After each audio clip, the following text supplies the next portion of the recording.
የተወደዳችሁና የተከበራችሁ ተመልካቾቻችን ከኢትዮ ዲስኮርስ ጋር ለዛሬ አርብ ጥር 8 ቀን 2018 ዓ.ም የያዝንላችሁ የምሽት ዜናዎች ከዚህ ሰዓት ጀምሮ ወደ እናንተ የምናደርስላችሁ ይሆናል። በቅድሚያም ርዕሰ ጉዳዮችን እንጠቁማችሁ። ለፋኖ ቁስለኞች ሕክምና አልሰጠንም ሲል አይደር ሆስፒታል ገለጸ። 470 ሺህ የንግድ አገልግሎት ሰጪ ድርጅቶች እንደተዘጉ ቢዘገብም መንግስት በተቃራኒው የንግድ ፍቃድ ያወጡት ቁጥር ጨምሯል ሲል አስተባበለ። ተወዳጁ የኪነ ጥበብ ባለሙያ ነጻነት ወርቅነህ ከዚህ ዓለም በሞት ተለየ።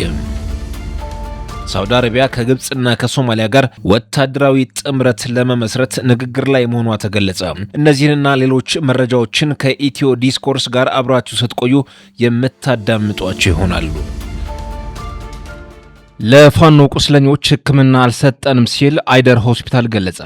ሰሞኑን በአማራ ክልል ሰሜን ወሎ ዞን ውስጥ በፋኖ ታጣቂዎችና በመንግስት ኃይሎች መካከል የተደረገውን ጦርነት ተከትሎ ቁስለኛ ታጣቂዎችን መቀሌ የሚገኘው አይደር ሆስፒታል እንዳከመ ሲገለጽ መቆየቱ ተነግሯል። ቅዳሜ ጥር 5 ቀን 2018 ዓ.ም በሰሜን ወሎ ዞን በተፋላሚዎች መካከል ከፍተኛ ውጊያ የተከናወነ ሲሆን ይህንን ተከትሎ በውጊያው የቆሰሉ ታጣቂዎች በመቀሌ አይደር ሆስፒታል ተኝተው እየታከሙ ስለመሆኑ በማህበራዊ ሚዲያዎች በስፋት ተገልጿል። ስለ ጉዳዩ የአይደር አጠቃላይ ሪፈራል ሆስፒታል ህዝብ ግንኙነት ቢሮ በሰጠው መልስም ሰሞኑን በአማራ ክልል ከተከናወነው ውጊያ ጋር በተያያዘ እኛ ጋር ተኝቶ የታከመ አንድም ቁስለኛ የለም ብሏል። የዜና ምንጩ እንዳለው የሆስፒታሉ የድንገተኛ ክፍል ሰራተኞችም እንዲህ አይነት ታካሚ እንዳላዩ ተናግረዋል። 470 ሺህ የንግድና አገልግሎት ሰጪ ድርጅቶች እንደተዘጉ ቢዘገብም መንግስት በተቃራኒው የንግድ ፍቃድ ያወጡት ቁጥር ጨምሯል ሲል አስተባበለ። ባለፈው ሳምንት በፌዴራል ደረጃ ከተመዘገቡ 570 ሺህ የንግድና አገልግሎት ሰጪ ድርጅቶች መካከል 80 በመቶ ማለትም 470 ሺህ እንደተዘጉ የስራና ክህሎት ሚኒስቴር የባለሙያዎች ቡድን ያደረጉትን ጥናት እማኝ አድርጎ የሪፖርተር እንግሊዝኛው ክፍል መዘገቡ ይታወሳል። ዘገባው የመንግስታዊ የስራ ክህሎት ባለሙያዎች ያጠኑትን ጠቅሶ ይህን ቢልም የንግድና ቀጠናዊ ትስስር ሚኒስትሩ ካሳሁን ጎፌ ግን በተቃራኒው የንግድ ፍቃድ ቁጥር ጨምሯል፣ ሚሊዮናት ተሻግሯል ሲል ተከራክረዋል። ካሳሁን በተረጋገጠ የፌስቡክ ገጻቸው ባሰራጩት አሃዛዊ መረጃ በ2011 ዓ.ም 1.6 ሚሊዮን የነበረው የንግድ ፍቃድ ወደ 4.6 ሚሊዮን አድጓል፣ ይህም 288% አድጓል ሲሉ መሞገታቸው ኢትዮ ዲስኮርስ ተመልክቶታል። በአሁኑ ወቅት በሀገር አቀፍ ደረጃ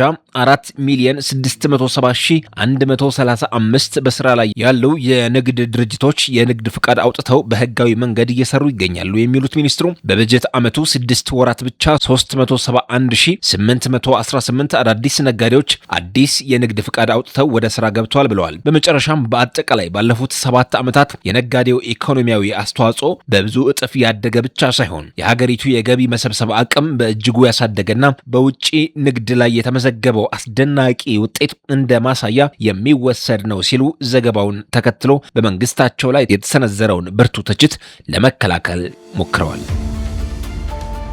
ተወዳጁ የኪነ ጥበብ ባለሙያ ነጻነት ወርቅነህ ከዚህ ዓለም በሞት ተለየ። በቴሌቪዥን ፕሮግራም አቅራቢነት፣ በተዋናይነት፣ በሌሎች የጥበብ ስራዎች ውስጥ ስመጥርና ተወዳጅ ከሆኑ የጥበብ ሰዎች አንዱ የሆነው ነጻነት ወርቅነህ ባደረበት ህመም በድንገት ከዚህ ዓለም ተለይቷል። ለበርካታ ዓመታት በኢቢኤስ ቴሌቪዥን የሚተላለፈው የቤተሰብ ጨዋታ ፕሮግራም አዘጋጅና አቅራቢ የሆነው ነጻነት ወርቅነህ ባለትዳርና የ3 ልጆች አባት ነበር። የኢቢኤስ ቴሌቪዥን ማኔጅመንትና ሰራተኞች ለቤተሰቦቹ፣ ለሙያ ባልደረቦቹ እንዲሁም አድናቂዎች መጽናናትን ይመኛል በማለት መግለጫ አውጥቷል። ኢትዮ ዲስኮርስ ለነጻነት ወዳጆች ቤተሰቦች መጽናናቱን ይመኛል።